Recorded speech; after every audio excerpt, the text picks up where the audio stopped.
Meus amigos, o desgoverno Lula entrou agora em uma enrascada, porque o presidente do Senado Federal, Davi Alcolumbre, declarou guerra ao desgoverno Lula após a indicação aí do Messias ao Supremo Federal, ao STF.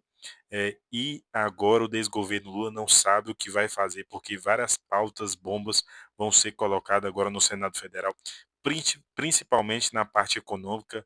O desgoverno Lula queria mais e mais dinheiro e agora o Senado Federal vai cortar essas emendas aí que eles estão tentando fazer para pegar mais e mais dinheiro aí. Vamos acompanhar o desespero aí da mídia e vamos ver também aí vários militantes da Globo insatisfeitos com o desgoverno Lula. Tá imperdível esse vídeo. E você já pode deixar aqui o seu like, se inscrever no canal se você não for inscrito e deixe seu comentário, é muito importante. Vamos acompanhar esse vídeo, tá sensacional. Lula fez isso no Dia da Consciência Negra, o que foi tomado como uma agressão adicional. Se intencional ou não, não importa. Havia uma mobilização, Marina e amigos, e o presidente, inclusive, ao tomar essa decisão, que poderia ter sido na véspera ou no dia seguinte, mas ele escolheu o 20 de novembro para indicar Jorge Messias ao Supremo Tribunal Federal, ele ofuscou uma própria decisão muito desejada do governo dele, decretos que tornaram de interesse social áreas ocupadas por comunidades quilombolas. 28 decretos, 31 comunidades, mais de 5.000 famílias, e isso foi totalmente eclipsado por essa indicação numa data tão simbólica para a população negra brasileira. Aliás, data essa tornada feriado nacional pelo próprio Lula em 2023. Ninguém entendeu, Marina. Não teve nenhum candidato negro para essa vaga, né, Flavinha, que tramitasse fortemente. Assim, a gente ouvia possibilidades entre os vários currículos, né, que estão aptos e estão muito meritórios do cargo e tal, mas a gente realmente não via. E o presidente Lula demorou 42 dias para fazer a indicação, porque o ministro Luiz Roberto Barroso saiu no dia, ele anunciou a saída antecipada dele no dia 9 de outubro e foi lá para o Diário Oficial, entrou em vigor no dia 18. Então, já tem esse tempo todo justamente sabendo desse clima lá no Senado. Então, eu queria jogar para você, Dani, com as cartas que o Alcolumbre tem na manga, né? Porque essa pauta bomba aí, a Câmara tinha aprovado algo semelhante, mas segundo o relator dessa proposta, né, que também falava em aposentadoria especial de agentes comunitários de saúde, era menos pior do que essa que o Senado deve votar na terça-feira da semana que vem. Então, assim, pauta bomba é uma carta na manga para quem é o dono da pauta, né? É verdade, Marina, e é interessante porque nessa indicação me parece que o presidente Lula quebrou 2 compromissos que ele tinha. O primeiro era não repetir o presidente Bolsonaro e fazer indicações pautadas pela lealdade, pela confiança do indicado. Isso foi alvo de muita crítica na época do governo Bolsonaro e com razão. Durante a campanha e até depois da campanha, o presidente Lula chegou a verbalizar que não faria isso, que não repetiria esse padrão do governo Bolsonaro. E outra questão foi a da representatividade, também um outro compromisso quebrado. Mas o governo Bolsonaro não avançou na representatividade. Ele não prometeu isso em nenhum momento. Jamais se comprometeu com isso. O governo Lula se comprometeu com isso. Então você tem 2 compromissos aí que me parecem quebrados. Um outro aspecto é o Senado tentando interferir numa escolha que é do presidente, o que também me parece algo exótico, para dizer o mínimo. O Senado, inclusive, sugerindo uma certa retaliação, uma certa pressão em função da escolha que o presidente acabou fazendo. Então, nós temos uma série de movimentos que não me parecem nos colocar num bom lugar. A escolha do presidente de alguém da sua absoluta confiança tem, num certo sentido, a ideia de blindar o próprio presidente no futuro, sabe-se lá de quê. e de construir quase como uma bancada do Executivo, utilizar o Supremo como uma extensão do Executivo, o que não me parece bom. Idealmente, o Supremo deveria ser um poder completamente independente, deveríamos ter ali pessoas fazendo controle de constitucionalidade, exercendo o sistema de pesos e contrapesos. Quando você escolhe alguém da sua confiança, num certo sentido, você está querendo que esse sistema de pesos e contrapesos não funcione contrariamente a você, não funcione quando isso for desfavorável a você. E o Senado tentando pressionar por uma escolha do Senado também não me parece algo adequado.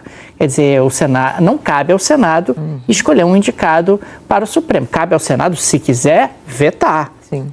E aí assuma o ônus da escolha que você está fazendo. Pode chancelar, pode vetar, é uma escolha do Senado. Mas, nesse sentido, me parece que o Supremo está sendo alvo de uma certa politização, o que não é o ideal. O Supremo deveria ser um poder justamente que perpassa os mandatos, que acaba fazendo com que na prática você tenha um pouco mais de previsibilidade, de estabilidade, e essa politização que aconteceu no governo Bolsonaro e que num certo sentido continua no governo Lula, não me parece que contribui para instituições fortes e para o fortalecimento da democracia brasileira.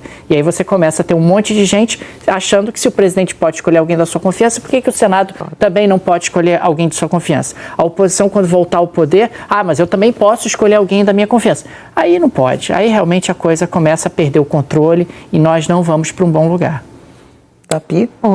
Tapi, eu queria te perguntar, justamente baseado nisso que o Dani estava falando para a gente, dos interesses. Além da bronca, né, do ranço, porque o candidato preferido do Senado, não da oposição, porque a oposição também não gostaria de ver Rodrigo Pacheco lá no Supremo, mas de boa parte ali do Senado, tem essa questão dos interesses. E uma das coisas que eles falam nessa campanha contra Messias, principalmente a oposição, que está muito firme ali, marcando posição e tal, é que quando o presidente Lula escolhe alguém que é muito próximo a ele, as coisas podem desandar para o Senado. Por exemplo, quando escolheu o Flávio Dino, que fez o que fez com as emendas. Ou seja, traduzindo, foi ruim para o Congresso, mas para a gente, como sociedade, maravilhoso, né? Porque botou ali uma rastreabilidade, uma transparência nas emendas. Mas é claro que o Senado não gostou, a Câmara não gostou, o Congresso ficou amarrado com emendas pingando ali também. Boa tarde, Marina. Bom tê-la conosco, embora à distância. Valdo, amigos aqui no estúdio, assinantes. Esses interesses, tem dois aspectos assim que caminham paralelos e são significativos.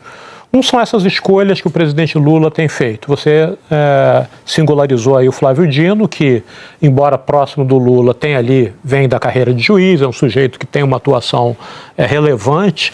Agora, a partir do momento em que o Lula nomeia o advogado pessoal dele, o Cristiano Zanin, e fica meio tudo por isso mesmo, nomear o Messias parece meio óbvio que isso vai acontecer e vai continuar acontecendo. Fica um clube de amigos ou de pessoas de confiança do presidente da República de plantão, mas que a médio prazo vão se tornar ali incongruentes, vão se tornar anacrônicos ou até por conta de serem vitalícios, né? Isso gera uma distorção bem longa na nossa Suprema Corte.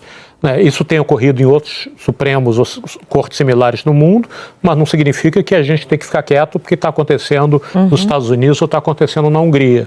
Esse é um primeiro aspecto, Marina. O outro, voltando à apuração do Valdo, a questão de o Lula ter feito essa indicação é muito cheio de si, comprando briga não só com o Senado, como também a briga que ele já tinha com a Câmara. E mencionamos aqui, nessa primeira rodada de conversa, a briga com outros segmentos da sociedade. Quando o Lula deixa de nomear uma mulher, ele está comprando uma briga com parte do movimento feminista. Quando ele deixa de nomear, ou se quer cogitar, como você lembrou, Maria no Negro, ele está comprando briga também com parte da sociedade que o apoia a princípio. E mesmo outras coisas que não estão ligadas à nomeação, ele também me parece estar disposto a comprar briga, mesmo que esteja sendo coerente com a história dele. Lembrem-se da declaração dele sobre a operação no Complexo da Penha e do Alemão aqui. Ele disse, eu sei que a maior parte das pessoas não concorda, mas eu acho que aquilo foi uma matança. Aquele comentário dele foi feito ao arrepio da própria assessoria dele, que tinha visto pesquisas que mostravam que a maior parte da população apoiava aquela ação da maneira que ela foi feita. Então ele parece muito cheio de si, o que é complicado para o candidato praticamente já no ano eleitoral. Né, porque o fato dele ter pontos à frente dos seus oponentes nas pesquisas feitas até agora não significa que um desses oponentes não possa, pilotando um ou outro discurso, ultrapassá-lo. Né, ele não pode, que ele brigue com o presidente da Câmara e do Senado já é complicado. Agora, que ele vire as costas para algumas coisas da sociedade brasileira, como representatividade, por exemplo, começa a ficar complicado. A quem ele está ouvindo? Ele está ouvindo alguém? Ele tem algum conselheiro? Porque a gente sabe que nos 2 primeiros governos ele tinha um círculo próximo ali de pessoas fundadores do PT, etc., que ajudavam ele a pegar o norte das declarações. Contemporâneos, né? Contemporâneos, se contradiziam. Mas a impressão que se tem hoje em dia, pelas informações que temos, é que ninguém contradiz o Lula. E se contradiz, ele passa por cima da mesma forma, como é o caso dessas declarações que eu acabei de mencionar. Então, esse desejo de criar, achar que pode criar tudo, vai ter problemas. E a pauta-bomba é apenas um dos primeiros problemas que ele tem. Claro que o Senado não está certo em querer se intrometer numa prerrogativa presidencial, mas sempre foi assim. Não é uma coisa do Alcolumbre agora. Isso sempre, essas injunções externas ao Poder Executivo, sempre aconteceram. Só que elas foram ficando mais às claras nos últimos tempos. Isso é muito sério. E é importante a questão da representatividade, porque isso não é um capricho. Quando a gente está falando de representatividade, a gente precisa pensar que o Supremo não é um clube de amigos de ex-presidentes ou do presidente de turno. O Supremo é a corte máxima do país e quando ela representa melhor a diversidade da sociedade brasileira, ela tende a tomar decisões que abarcam mais pessoas da sociedade brasileira, contemplam mais pessoas da sociedade brasileira. Pessoas que têm origens diferentes, que têm influências diferentes, que pensam diferente. Isso acaba sendo positivo.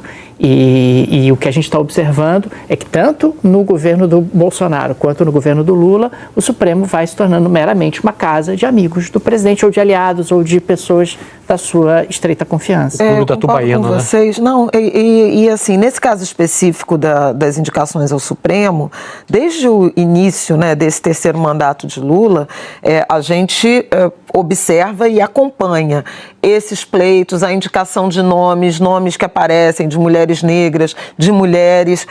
Vamos lembrar que um dos ministros substituídos foi uma mulher, Rosa Weber, né, que teve a indicação do sucessor como um homem, então que reduziu também a presença feminina que já era residual. Eram, no máximo, 2 mulheres, foram, né, 2 mulheres numa corte de 11 e agora restou solitária a ministra Carmen Lúcia. Mas chama atenção também essa aversão, que talvez esteja na fala do Dapiev, de sequer fazer qualquer tipo de deferência, se reunir com essas pessoas, ouvir, fazer menção e escolher a data do 20 de novembro, Marina e amigos, foi realmente, assim, a trava mais amarga desse processo, porque não só não houve cuidado em relação a um pleito legítimo por representatividade, em que pese o fato de que todos sabiam que o candidatíssimo era Jorge Messias, mas se escolheu uma data sensível para o campo que cobrava representatividade. Isso eu posso assegurar a vocês, será lembrado. Marina. E é uma questão também de ficar de olho nas próximas pesquisas, né, para ver se isso vai ter impacto, porque o presidente Lula vinha num respiro um pouco maior de popularidade, não que tivesse resolvido a questão da impopularidade, mas um respiro por conta da questão da soberania, da negociação do tarifaço e tal. Aí veio a crise da segurança pública, que dificultou a vida do governo. Resta saber se vai ter impacto, porque eles ficam de olho, né? Era uma promessa de campanha ter representatividade.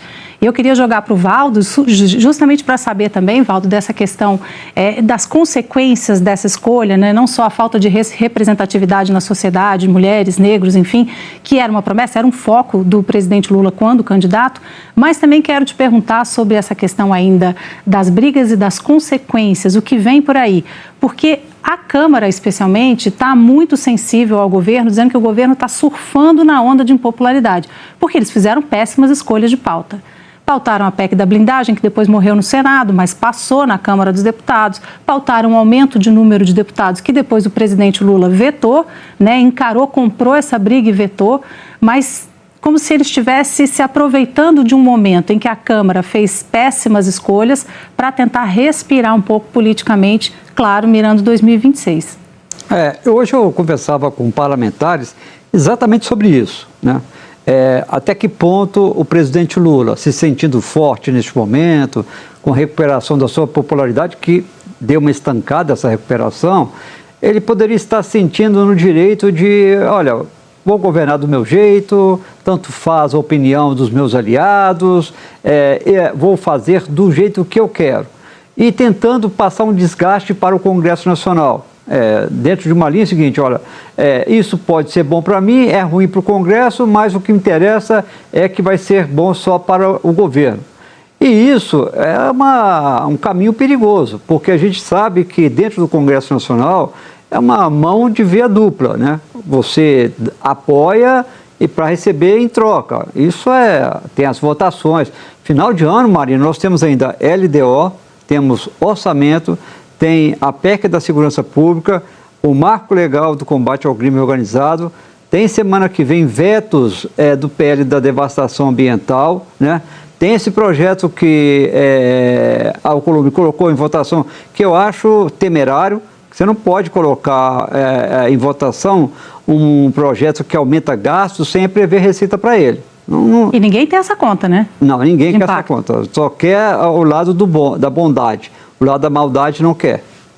Vamos continuar com esse assunto, gente? A Elisa volta agora para conversar com a gente, porque tem uma ala da bancada evangélica que já está articulando para aprovar a indicação de Jorge Messias ao Supremo lá no Senado. Vamos saber como é que... A militância tem se agradado aí com a decisão do descondenado Lula, escolheu aí o Messias, mais um amigo que vai tentar ali de todas as formas defender e manter aí o comunismo, os comunistas lá no poder. É impressionante como o Senado Federal, infelizmente, vamos ver agora o senador Davi Alcolumbre, que é o presidente do Senado, deu aí fortes declarações contra o descondenado Lula pela decisão do STF, vários posicionamentos aí que vem desagradado lá o Davi Alcolumbre. Vamos ver se os senadores ali têm força suficiente para combater o desgoverno Lula, porque é necessário, chegou a hora, assim como a Câmara fez, a Câmara dos Deputados, os deputados foram muito firmes, 370 votos ali para aumentar as penas ali desses criminosos. Várias coisas precisam ainda ser melhoradas nessa lei, e dentro do Senado Federal, ali com a lei antifacção, pode ser melhorado, colocar esses criminosos como terroristas, para não só a Polícia Federal, a Polícia Militar, a Polícia Civil, várias outras polícias aí, também o Exército Brasileiro combater essas facções criminosas, porque o Exército Brasileiro, infelizmente, como eles não são terroristas, não é algo de país, não pode combater, infelizmente, esses traficantes que hoje se tornaram terroristas e tomaram um grande território brasileiro e faz refém mais de 30 milhões de pessoas são refém desses criminosos, infelizmente, desses terroristas, na verdade. E aí vamos ver também, no Senado Federal tem vários aí, projetos do governo para tentar arrecadar mais e mais dinheiro, meu e seu, do povo trabalhador do Brasil, para investir em 2026, para se perpetuar no poder, precisar comprar quem eles quiserem comprar, eles vão tentar comprar, eles querem mais e mais e mais dinheiro, também para fazer o luxo da Janja, do Lula, essas viagens internacionais. O Lula já viajou, a Janja vai viajar agora. É impressionante como virou uma desordem. Vamos bater aí, acabei de olhar aqui, quase 9 trilhões em dívida. O Brasil está com quase 9 trilhões, né? Bilhões não, é trilhões em dívida. Infelizmente, estamos indo para um buraco aí que parece ser um buraco sem fim. É necessário o povo, a população cobrar os nossos deputados, cobrar os nossos senadores hoje, agora. Esse vídeo também precisa chegar a mais e mais pessoas. Convido a você que está assistindo esse vídeo aqui, se inscrever no canal, se você acompanha nossos conteúdos aqui que a gente traz, deixa aqui a sua inscrição no nosso canal, é só apertar aqui em se inscrever no canal. Deixe seu comentário também, é importantíssimo você deixar o seu comentário e deixe o seu like. Galera, é muito importante você deixar o seu like também para esse vídeo alcançar mais e mais pessoas de direita, beleza? Galera, tamo junto, até o próximo vídeo. Vamos aí combater essa esquerdalha e o desgoverno Lula.